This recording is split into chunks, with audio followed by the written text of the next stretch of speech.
சொர்க்கத்தினுடைய நியாமத்துக்களை பத்தி பேசுறதா இருந்தா அல்லாஹ் அக்பர். அதனுடைய புருஷ் சொர்க்கத்தில் அல்லாஹ் கொடுக்கிற விரிப்பு இருக்கா இல்லையா?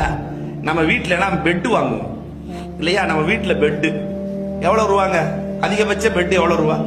ஒரு 2 லட்சம் ரூபா, 4 லட்சம் ரூபா எவ்வளவு இருக்கும் அதிகபட்சமா? அல்லாஹ் ரப்பல் ஆலமீன் கொடுக்கிற அந்த பெட்ல படுக்கிறதுக்கு 50 வருஷம் பயணம் பண்ணுவாங்களாம். பெட்டில படுத்த உடனே அதனுடைய குஷன் 40 வருஷம் அப்படி கீழே போயிட்டு அப்படி மேல வருவாங்களாம். இந்த பசங்க எல்லாம் பெட்ல குதிப்பாங்களா இல்லையா? அப்படி குதிச்சு மேல போயிட்டு வருவான்ல, அதே மாதிரி ஒரு சொர்க்கவாசி பெட்ல படுத்தா 40 வருஷம் அப்படி கீழே போயிட்டு மேல வருவாரு. அல்ல அராயிக்கு எம்புரும். இதற்கு அழகாக முஃபஸ்ஸிரீன்கள் விளக்கம் சொல்கிறார்கள். சொர்க்கத்துல சாய்மானங்கள் இருக்கும், அதுல அப்படி சாஞ்சிட்டு அப்படி பார்த்துட்டு இந்த பக்கம் பார்த்துட்டு இந்த பக்கம் திரும்புவதற்கு 70 வருஷம் ஆகுமா? இப்படி பார்த்துட்டு அப்ப அதனுடைய நியாமத்துக்கள் எப்படி இருக்கும்? அல்லாஹ் அக்பர். லிபாஸ் ஆடைகள், இவர் அணிந்திருக்கிற ஆடை சொர்க்கத்தில் எப்படி இருக்கும் தெரியுமா? 70 ஆடைகளை அணிந்திருப்பார். அவர் உடல் தெரியும். இன்னைக்கு ஆக எவ்வளவு அந்த காட்டன் இந்த காட்டன் என்றெல்லாம் நிறைய சொல்றமா இல்லையா? ஆனா 70 ஆடைகளை போட்டிருப்பார்கள். ஹூர்லீன்கள் அல்லாஹ் அக்பர். அல்லாஹ் கொடுத்திருக்கிற நியாமத்துக்கள். ஆண்களுக்கு அல்லாஹ் ரப்பல் ஆலமீன் ஒரு ஆணுக்கு 70 ஹூர்லீன்களை கூட வழங்குவான். பெண்களுக்கு ஹூர்லீன்களை விட தன்னுடைய மனைவியை அல்லாஹ் அழகாக்கி காட்டுவான். ஆண்கள்ல சிறந்தவங்க யாருன்னாக்கா ஹூர்லீன்களை விட. இப்போ ஒரு கேள்வி என்ன சவுத்லியா? இப்போ ஒரு கேள்வி என்னண்டா, ஒருத்தருக்கு 2 பொண்டாட்டி, எந்த பொண்டாட்டி மனைவியா வருவாங்க அப்படின்னா யார் அஹ்சனுகும் ஹுலுகா? பெருமானார் எல்லாத்துக்கும் விடை சொல்லி விட்டார்கள். குணத்தால் யார் அழகாக இருக்கிறார்களோ 2 மனைவிகளில் அவர் சொர்க்கத்தில் இவருக்கு மனைவியாக இருப்பார். ஹூர்லீன்கள் எப்படி? பொதுவாகவே பெண்ணை மகர் இல்லாமல் மணக்க முடியாது. ஹூர்லீன்களுக்கான மகர் என்ன? சொர்க்கத்தை ஹூர்லீன்கள் நமக்கு கிடைக்க போறாங்க. ஹூர்லீன்களுக்கான மகர் என்ன?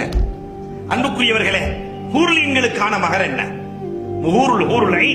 ஹூர்லீன்களுக்கான மகர் என்ன தெரியுமா?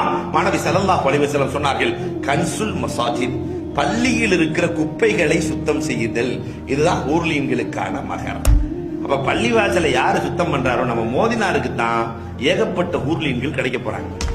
எல்லா ஹூர்லீன் யாருக்குன்னா மோதினாருக்கு.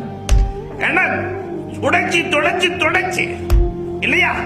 அப்ப அன்புக்குரியவர்களை எண்ணி பார்க்கிறோம். பள்ளியை சுத்தம், அதனாலதான் காபத்துல்லாவை சுத்தம் செய்கிற வேலையை மன்னர் எடுத்துக் கொள்ளுகிறார்.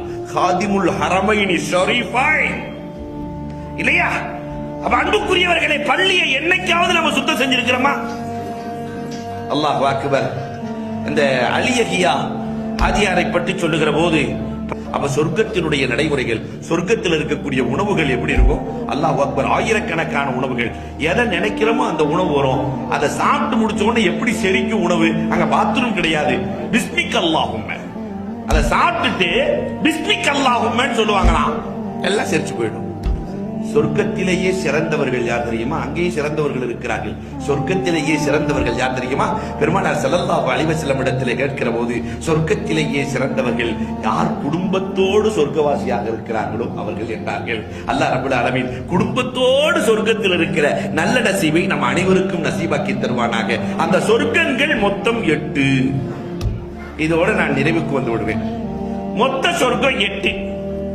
என்ன சொர்க்கம்? மொத்த சொர்க்கம் 8. என்ன சொர்க்கம்?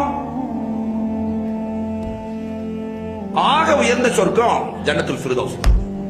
அதுக்கு அடுத்த சொர்க்கம் இருக்கிறதே, அதற்கு பேர் தாருஸ்ஸலாம். இந்த 2 சொர்க்கத்துக்கு இடையில வித்தியாசம் 9 லட்சம் மடங்கு பெருசு. தாருஸ்ஸலாத்தை விட 9 லட்சம் மடங்கு பெரிது ஜன்னத்துல் ஃபிர்தௌஸ்.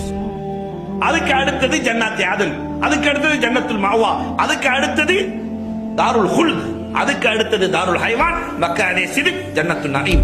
8 சொர்க்கம். இந்த